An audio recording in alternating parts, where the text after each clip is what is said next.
Well, hello. We're at the Friday of a week again. Zipped on by, and it's Friday, the 8th of March. Good morning. Well, hello. It's morning here. It's 8:30. Cheers. Well, what a difference a day makes. It's snowing. The streets aren't covered because, spring is coming, and so temps rising. But the lawns and cars are all covered. Looks nice. Well, people, thank you for speaking up. I needed to hear more than just a couple of folks.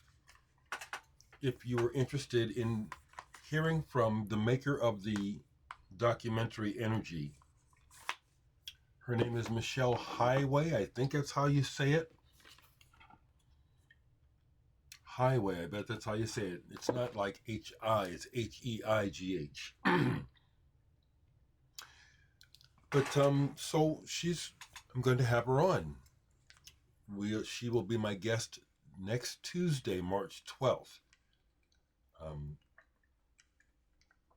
And we'll find out her story. Let's find out about Michelle. How did she become a documentary maker? Why did she choose to follow Damo and the whole bit? I went ahead because I'm doing this one. I've gone ahead and paid for a month of Zoom. I have not paid for a whole year, and I might only pay for a month of Zoom to have unlimited access or have time access. I'll do it like this because I don't know if or when I'll have another interview with anyone. But I thought, let me go ahead and at least do it for this so I can speak at length with Michelle. So there's that. Next Tuesday.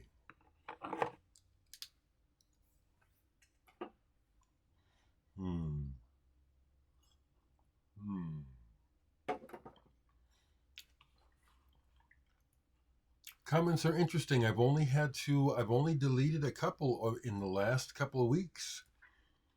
I had a comment a couple of videos back where I thought to myself, this doesn't even sound like a human. Is this AI? Is this a bot? It really, the comment seemed soulless. That's how it struck me. So that'd be the thing that'd get me, is if AI gets so powerful that it can fool a person into thinking that it has a soul. Because I think that there's a certain way that you can talk to. Well, I'm at this point, I'm going to say it. I think that there's a way you can talk to another person where you can determine whether or not this person is real, whether they have a soul, whether their conscience is connected to their emotional center. As far as we understand, we can't create emotions. We can't make AI feel. So that seems to be the only difference between that and human. Just speculating.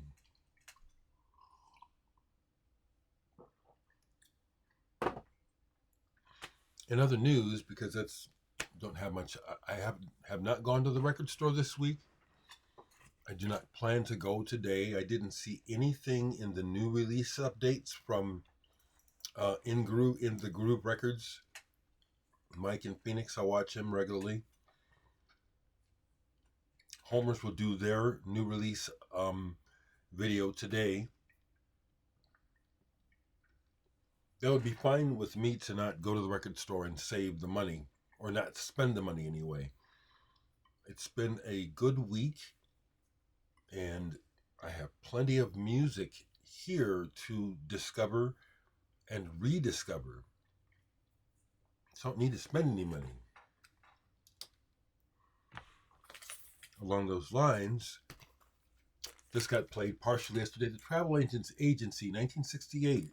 This has become a bit of a collector's item. It's not real high on the dollar end, but this is in immaculate shape. And I found it a long time ago like this, used somewhere. It is psychedelic, but it's also very musical. These guys can play. It starts off, and the singing is good. It's like they're trained. Travel Agency. This is, and it's not derivative psych. It's like we're trying to have our own sound. I love that cover too.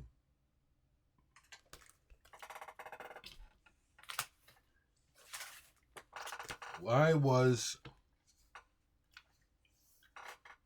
watching some interviews, and I read something about the making of this album, Skylarking, XTC, produced by Todd Rundgren. This was a fractious creation. Andy Partridge apparently butted heads with Todd the entire time. I can see it, both of them being control freaks. Most people say that it's a good thing that Todd got his way on this album. I can see what people are saying. I like this album, and I can hear Todd's imprint on XTC on it, which gives it an extra Beatles tinge through a particular lens, I say. Personally, I think that Andy Partridge, left to his own devices, could have made not this version of Skylarking, but one just as good. It's just my opinion. It's a good album.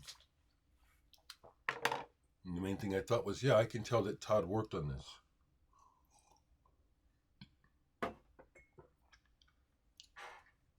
At this point, I'm thinking I'm going to keep it pretty brief this morning. I have shared a lot of thoughts with you this week. No need to repeat that. It'd be a same continuation where I'm encouraging everyone, like I encourage myself, to stay centered, appreciate life, be thankful, and do what you enjoy as much as possible, and have a good day.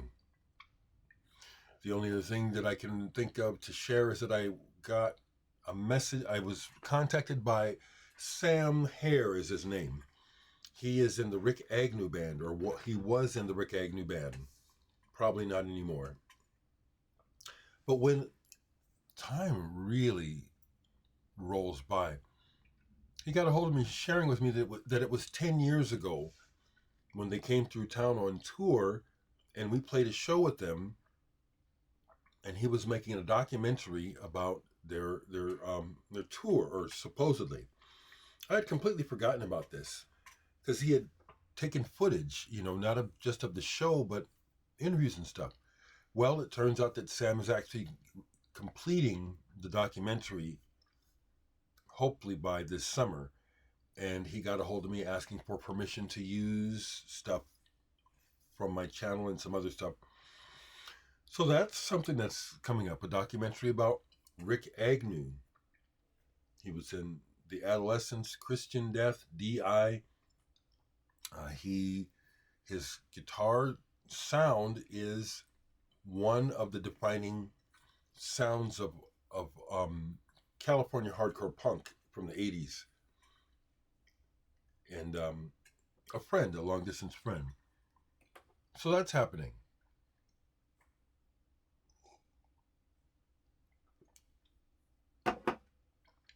So that's what I have to say.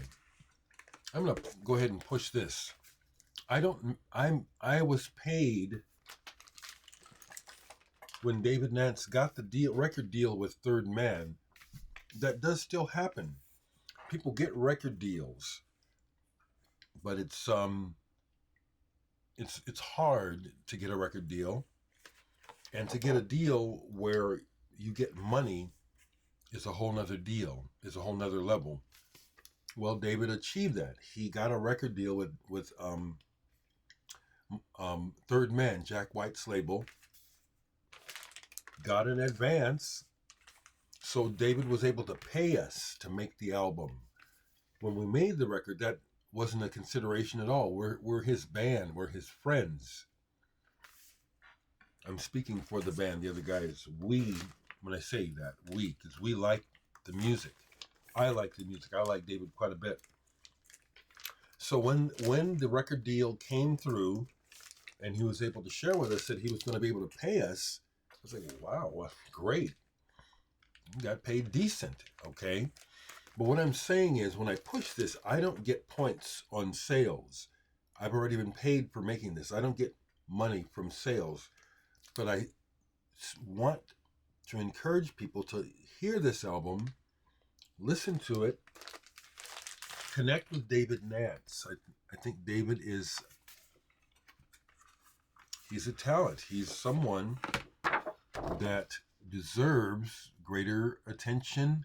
All these people in the band, I love them all. But David has something. I've said it before. I used the term firecracker. And that's what I mean. He is a spirit. And he's a good person. He's basically a good person. So buy that album. Buy that album, okay? I think that's all I really have today. Have a good weekend.